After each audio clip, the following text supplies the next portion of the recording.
കേന്ദ്രത്തിന് താക്കീത് നൽകിക്കൊണ്ട് BJP വിടാനല്ല, BJPയെ പൊളിച്ചെടുക്കാൻ തന്നെ, അതിൽ നിന്നുകൊണ്ട് തന്നെ താൻ പൊരുതും എന്ന വസുന്ധര രാജയുടെ ഭീഷണിയാണ് ഇപ്പോൾ ഉയർന്നിരിക്കുന്നത്. വസുന്ധര രാജയ്ക്ക് ഭീഷണി ഒരു പുത്തരിയല്ല. രാജകീയമായ പ്രൗഢിയോടെ ജീവിച്ച വ്യക്തി. അവർക്ക് BJPയിൽ വന്ന സ്ഥാനമാനങ്ങൾ കിട്ടി, ജനങ്ങൾക്കിടയിൽ അവർ ജനപ്രിയയായി മാറിക്കഴിഞ്ഞു.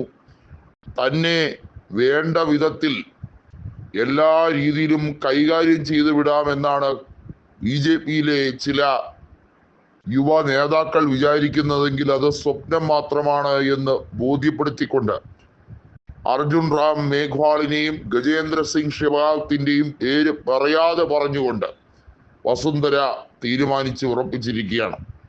ഭജൻലാലിനെ താഴെ ഇറക്കും വരെ അനിശ്ചിതകാല പോരാട്ടത്തിന് വേണ്ടി തയ്യാറെടുക്കുകയാണ്. 50 MLA-മാർ തന്നോടൊപ്പമുണ്ട്.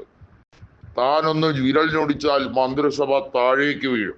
അത് ചെയ്യാതിരിക്കുന്നത് ഇപ്പോഴും BJPയുടെ ഐഡിയോളജിയിൽ വിശ്വസിക്കുന്നുകൊണ്ടാണ്.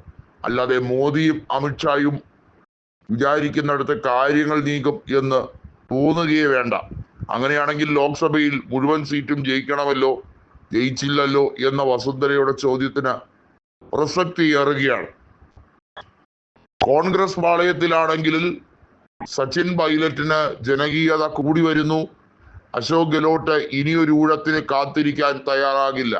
കാരണം അത്രയേറെ ആനുകൂല്യങ്ങൾ എല്ലാ രീതിയിലും അനുഭവിച്ച വ്യക്തിയാണ് അശോക് ഗെഹ്ലോട്ട്.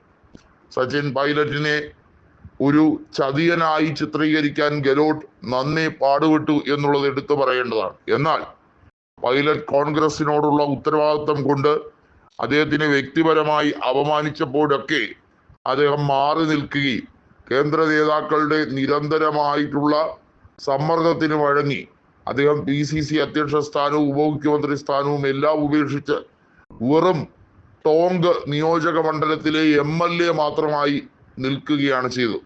കഴിഞ്ഞ തവണയും ടോങ്ക് നിയോജക മണ്ഡലത്തിൽ മികച്ച രീതിയിലുള്ള ഭൂരിപക്ഷത്തിലാണ് സച്ചിൻ പൈലറ്റ് ജയിച്ചു കയറിയത്. ഒരുപക്ഷെ അശോക് ഗെഹ്ലോട്ടിന് കണ്ണുകടി ഉണ്ടാക്കുന്ന രീതിയിലുള്ള മിന്നും വിജയം ടോങ്കിൽ ആവർത്തിച്ചു കൊണ്ടേയിരിക്കുകയാണ്. ഇത്തവണത്തെ ലോക്സഭാ തെരഞ്ഞെടുപ്പിൽ BJP വലിയ തോതിൽ 11ഓളം മണ്ഡലങ്ങളിൽ ഏറ്റ തോൽവിയും 4ഓളം മണ്ഡലങ്ങളിൽ അതികഠിനമായിട്ടുള്ള പോരാട്ടം നേരിടേണ്ടി വന്നത് എന്തിനധികം പറയുന്നു. സ്പീക്കർ ഓം ബിർള പ്രതികരിക്കുന്ന കോട്ട മണ്ഡലത്തിൽ പോലും നിരവധി ഘട്ടങ്ങൾ റൗണ്ട് 6 വരെ ഓം ബിർള പിന്നിലായിരുന്നു. 60,000-ഓളം വോട്ടുകൾക്ക് പിന്നിലായതിനു ശേഷമാണ് അദ്ദേഹം ചില മേഖലകൾ എണ്ണിക്കഴിഞ്ഞപ്പോൾ ആശ്വാസകരമായി മുൻപന്തിയിലേക്ക് എത്തിയത്. ഇത് സൂചിപ്പിക്കുന്നത് BJPക്ക് രാജസ്ഥാനിൽ വളരെ വൈകാതെ തന്നെ അധികാരത്തിൽ നിന്നും താഴെ ഇറങ്ങേണ്ടി വരും എന്നത് തന്നെയാണ്.